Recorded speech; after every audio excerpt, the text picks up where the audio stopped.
Hey, what's up guys, it's DarkArmedDuelist, and today I'm going to be doing a Summon Skull deck profile. So I'm excited to do this one because you guys have been requesting this one left and right of me to do an update of my Summon Skull deck, and I'm really excited for this one because it is really one of the coolest, weird decks that you can play in Yu-Gi-Oh! Because it has all the different summoning mechanics from Ritual, Synchro, XYZ, and even a fusion monster in the deck as well, which is really cool, and normal monsters. This deck is really neat. So without further ado guys, don't forget to like, comment, subscribe, hit that bell in there so you can become part of the notification squad. Definitely check out the Patreon and the Ko-Fi down in the description below if you guys would like to donate to the channel. It really does help.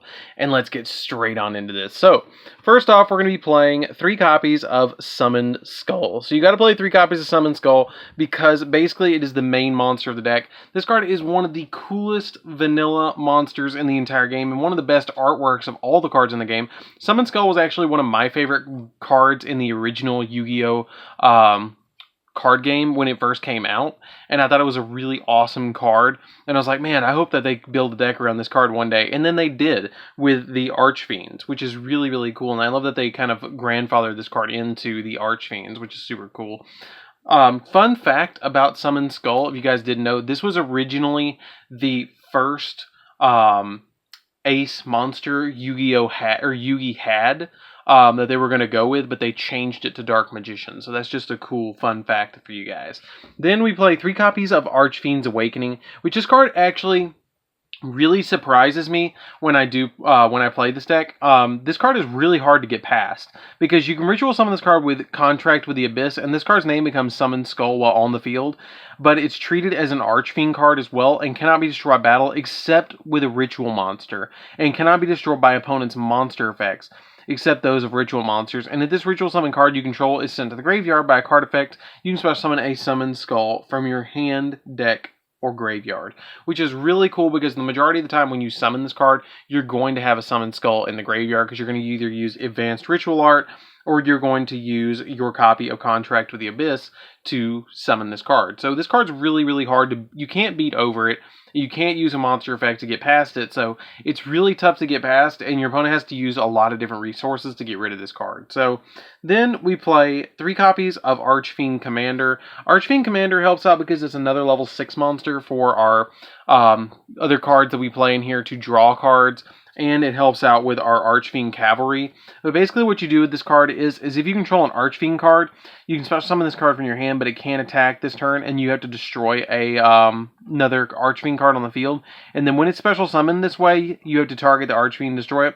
But you can, when it's tribute summoned, you can target a level 6 Archfiend monster in your graveyard and special summon it and face up defense. So this card really helps us go into the Summoned Skull Archfiend, or the Archfiend XYZ monster, because basically what you do is you tribute one of your Summoned Skulls or one of your level 6 ritual monsters, summon this, and then if you properly ritual summoned out this card, you can just immediately summon it back and then overlay them both into a copy of your XYZ monster.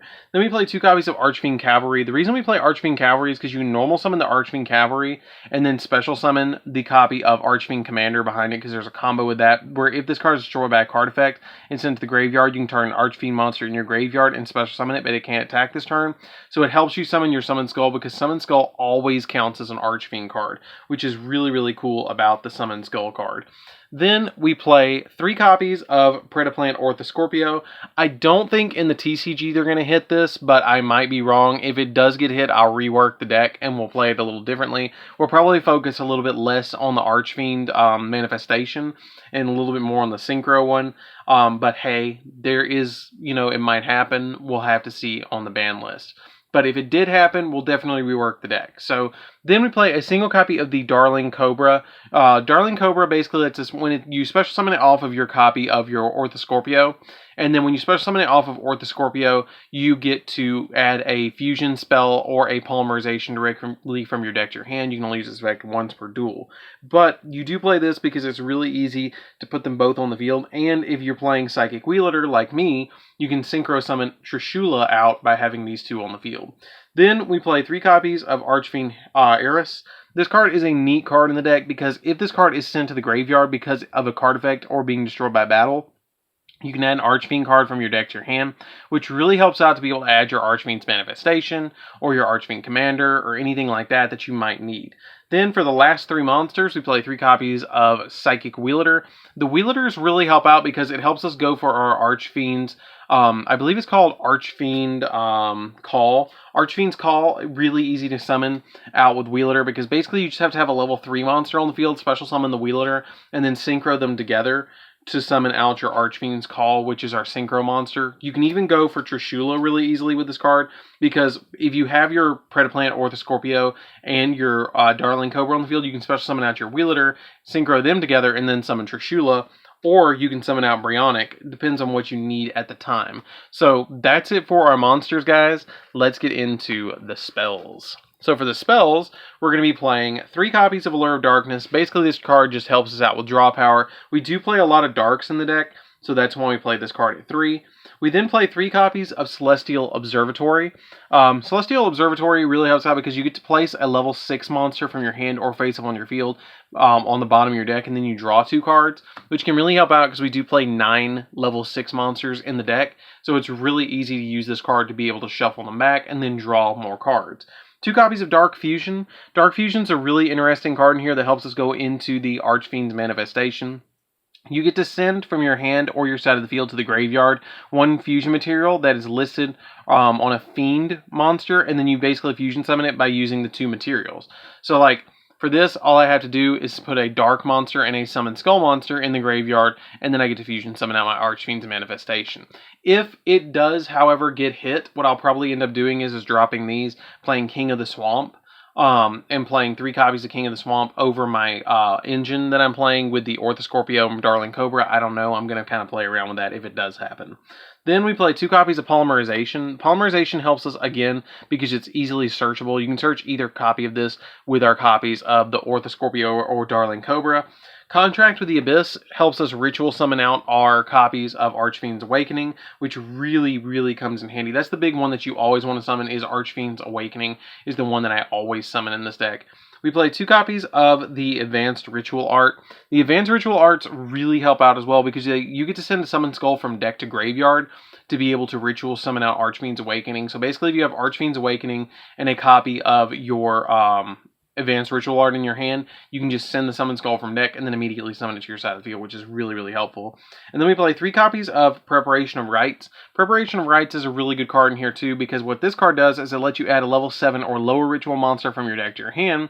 Then you can add a ritual spell from your graveyard to your hand, which is really, really, really helpful to be able to add those cards from deck to hand and graveyard to hand, because it lets you summon more Archfiend's Awakenings. So that's it for the spells, guys. Let's get into the traps, which we do actually play 2 traps in here, and that is 2 copies of Call of the Archfiend. Now, the reason we play Call of the Archfiend is because it's basically like Monster Reborn, but constantly Monster Reborn. You get to target a level 5 or higher or Fiend monster in your graveyard, discard a Fiend, and if you do, you get to special summon the target that was in the graveyard, which is really cool because you can just activate it once per turn. But it's not that big of a deal because you're just constantly activating it every single turn to be able to get more Archfiends out of the graveyard, more of your Archfiend monsters, Summon Skulls, stuff like that out of the graveyard, to trigger this effect to be able to go for more game and more push in the game, which is really helpful. So that's it for the main deck, guys. Let's get into the extra deck. So for the extra deck, we're going to be playing 2 copies of the Archfiend's Manifestation. Archfiend's Manifestation is a really neat card that lets us summon it by fusion summoning it with a Summon Skull and a Dark monster, which you can play Super Polymerization if you want to, but I just didn't feel like I needed it because I feel like I'm giving up my Summon Skull on the field. I kind of wanted to fusion summon it from hand, but you can play Super Polymerization if you want to in this deck. That's the really cool thing about this deck is it's basically a toolbox deck that you can put just about anything that you want in the deck to fusion summon out and XYZ summon, synchro, whatever you need for 6s, for synchro summoning for 6s, and playing for this. And like, I mean, there's a lot of different ways that you can play this deck, which is really cool. But what this card does is it becomes Summon Skull while it's on the field, but is treated as an Archfiend monster as well. And all Summon Skulls you control gain 500 attack, and if this fusion summon card you control is sent to the graveyard by a card effect, you can special summon a Summon Skull from your hand, deck, or graveyard. Then we play 2 copies of Archfiend's Call. Archfiend's Call is super good in this deck too. We just play 2 copies of it. You only really need the 2 copies of it because it becomes Summon Skull while it's on the field, but it's treated as an Archfiend as well. And then your opponent cannot target any Summon Skulls you control with card effects. and if it's sent to the graveyard, you can target a Summon Skull in your graveyard, or hand deck or grave, and then special summon it. I only play a single copy of Archfiend's Ascent.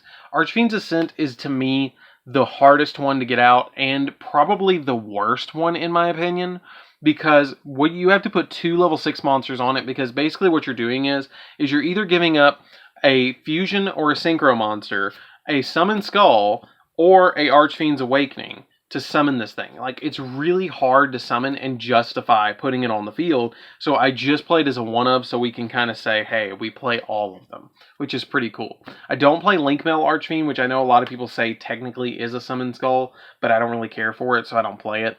But if this card, if a Summon Skulls you control would be destroyed by battle or by card effect, you can detach material from this card instead. And it also has the ability that you can special summon a Summon Skull from your hand deck or grave if it's destroyed.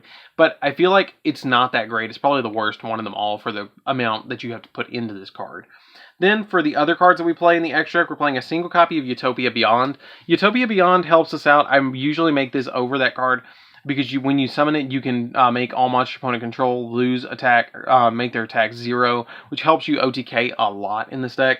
One copy of Nightmare Shark, because sometimes you need to swing at your opponent and hit him with, 2k in the face. We play Breaksword. Breaksword just helps us pop cards on the field.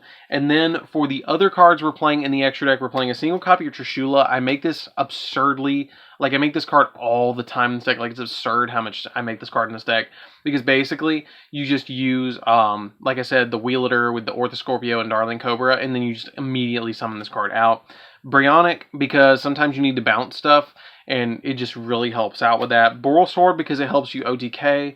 The Unicorn, because it helps us bounce stuff as well. One copy of Phoenix, because you get to discard a card to pop a spell or trap. Cerberus, because you might need to pop a monster. And a single copy of Wee Witch, which is a little bit hard to make in this deck, because the Wee Witch, because you do play Earth monsters in here as well, but majority of the stuff you're playing is dark, so, I mean, it's not super hard to make, but it can be. But it makes all your Summon Skulls go up to 3,000, which is really helpful. So, that's it for the deck, guys. I hope you enjoyed it. It's a really fun deck to play around with. I probably will change it up a little bit. I'm thinking about doing a version that we don't have to play all 3 of them in the extra deck, because I really want to focus more on the synchro one, but I don't know. I'm kind of playing around with it to see how I want to go with it on YGO Pro.